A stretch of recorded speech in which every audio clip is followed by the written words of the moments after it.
श्री दुर्ग तोफेकडे जाताना आधी लागते ती काळा पहाड तोफ. ही तोफ काय आहे ते पण बघूया. ही किल्ल्याच्या संरक्षणासाठी, मुख्यतः तोफा ज्या आहेत त्या किल्ल्याच्या संरक्षणासाठी ठेवलेल्या असायच्या. आणि ही काळा पहाड तोफ, ही तोफेची मागील बाजू जिथे बत्ती दिल्या जायची, आणि हा तोफेचा समोरचा भाग.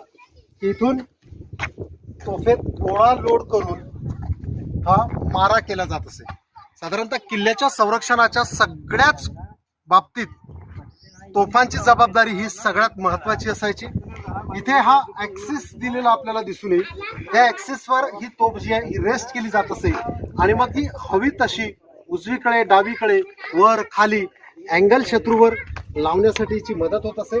इतक्या उन्हात देखील या तोफांचा स्पर्श, अगदी या धातूचा स्पर्श थंड आहे किंवा त्या